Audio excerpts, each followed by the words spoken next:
BookTube, it's Missy, and today I'm going to be sharing with you guys my thoughts on the book Asylum by Patrick McGrath. This book, let me tell you, I read this book, I gave it 2 stars, and then I decided, I know that there is a movie of this book.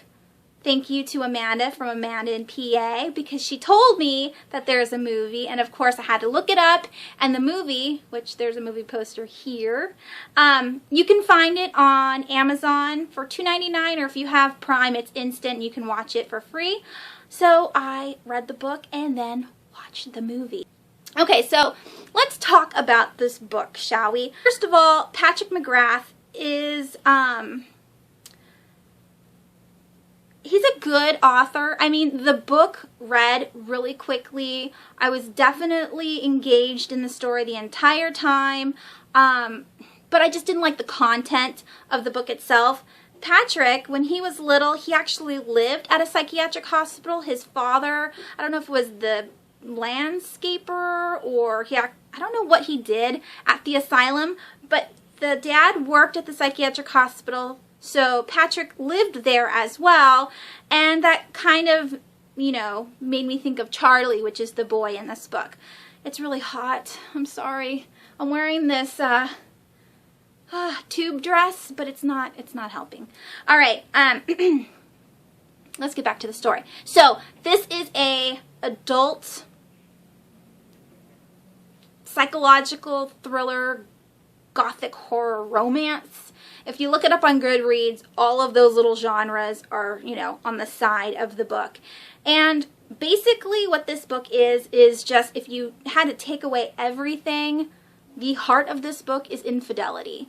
That's what I got from it. I mean, it's a love-obsessed woman. And there's something else similar to this, not quite the exact same, that I watched a couple months ago, and that is The Deep Blue Sea with Tom Hiddleston in it, and I can't think of the lady's name, but she's on Mummy, like the lady from The Mummy. Anyways, she and him have a relationship that is an adulterous one. She's married, but she likes Tom Hiddleston's character because he's fun, and so she wants to go there. So in this story, it's the same thing. You have a semi-rich husband who is a doctor who works a lot, doesn't spend that much time at home with his wife because he's always working. You have a wife who doesn't need a clean house because she has a maid. She gets very bored, and so during this whole time in the book, she decides that she's going to drink, and then she meets a patient at this psychiatric hospital who's really hot, and he takes a liking to her, and she feels like he's going to give her the love and attention that her doctor husband won't, and the story goes from there. There are several characters in this story. The first things first is the POV of this book is not mainly, solely a psychiatrist that works at this hospital. His name is Peter. I don't know what his last name is at the moment. I should, since I just read the story. But Peter is, he's a psychiatrist who deals with obsessed love, and his patient, Edgar Stark, is in the hospital for murdering his wife. His wife he thought his wife was having an affair, and so he got extremely jealous and decided to just kill her. That way nobody else could have her, just him, that kind of scenario. And the doctor, Peter, has been working with Edgar for about 6 years now. He's supposed to get out soon, but the doctor hasn't said when because he doesn't know if he's fully sane enough to go out into the real world, if this jealousy slash murderous tendencies are going to, dissipate or not. And so when the doctor sees that Stella, which is the wife, takes an interest into Edgar, he doesn't say anything because he kind of wants to let it play out and see what happens. But with that being said, tragedy ensues. And it's just, so like I said, it's just an an infidelity book about a wife cheating on her husband, and having a 10-year-old Charlie having to deal with this aftermath, you know, like the dad Max is really hurt. He doesn't understand why his wife would do something like that. The wife is like, but you never, you know, you always ignored me. You're always into work. I need to have a physical relationship and you weren't giving it to me. But 10-year-old Charlie doesn't understand that. And all the while, Peter, the psychiatrist that works at the hospital, is like watching this from the sidelines. And the thing that caused this book to be a 2-star for me, one, it being, you know, just a cheating book, which I hate cheaters. And 2, it's his word. You know what I mean? So like the first half of the book, he sees all this stuff going down. So it's, you know, all of the things that he's writing down, he's seen firsthand. And then the second half of the book is hearsay. It's Stella telling him what happened after she left. And then it's what Max said and what Edgar said. And so you don't know if what they're saying actually happened. It's just hearsay. And then again at the end, it's firsthand accounts. So it was a very depressing book.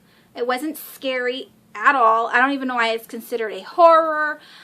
It's not very gothic. I mean, I think this was set in like the 60s or 70s.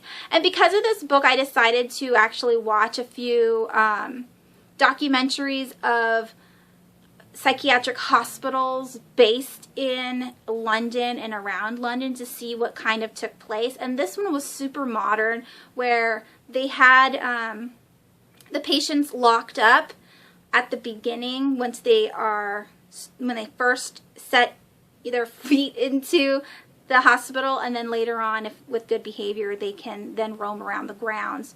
So that makes this book more towards the 70s, I think. I don't know if it tells you exactly what the year was. But anywho, I don't know. If you like this book, let me know down below what you liked about it. And like I said, I'm definitely going to put this in the trade away pile. I don't ever want to read this again. It was a fast read. It kept me wanting to read the entire book because I needed to know what happened at the end. But truthfully, it was just, I just didn't like it. So next comes the part where I compare it to the movie. I don't know the director's name. I will leave all that information down below. Again, you can find it on Amazon if you want to watch it for free because it's on Prime. It's instant and whatever. So this one has Natasha Richardson as Stella and some other guy that I've seen before. I don't know if it was like Mission Impossible or something, like the bad guy. And he's like Edgar, the love interest. Whatever. The movie was horrible. Reason being, is so short. It's 99 minutes. They chop out everything that's important from the book. I mean, seriously, how is the viewer supposed to know what's going on in the movie if you cut all of that stuff out? I mean, I'm sure they were doing it for like time reason, but they introduce you to Stella and then they introduce you to all the characters, but they don't show why she did the things she did, and they left out a lot of the parts where that really angered me. And then they made Peter out to be super sinister. Like, I think he was pushing the whole infidelity thing just so he could observe everything that was going on and kind of like find out if Edgar was going to kill outside of the hospital or not. I don't know why he was using the wife as bait. Maybe he wasn't even thinking that. Maybe that's just me. But the movie didn't show any of that. It just skipped, like, it was like bullet points, you know, an outline of what the book was about, and then they just recorded it in that outline. So you miss everything. You don't understand why people are angry, why Stella decided to cheat on her husband. None of that's explained in the story. You don't get to actually see the pain that Charlie has to deal with because his mom, you know, is cheating and he doesn't understand that. You don't get to see any of that stuff in the movie. It's so short and choppy, and The acting was good. It was fine. And then they changed the ending completely. Like, that's not how it happened in the book. Why? Maybe dramatically it was better that way. I don't know. If I had to choose between the book and the movie, I would definitely choose the book. The book was way, way better than the movie was. But again, I didn't like the book, if all that makes sense. I hope this was informational and entertaining. It's just a bunch of rants. And I apologize if I gave you any spoilers. I mean, truthfully, I don't know what's a spoiler and what's not. It's hard for me to tell. Like, I didn't give away what really happened. So, kudos to me, I guess. I don't know. Anyways, I will talk to you guys later. Thanks for watching. Bye! Peter, Pumpkin Eater. I think his name is Peter. Today I'm going to share with you guys my thoughts on The Asylum by Matrick. Cut that. God dang it.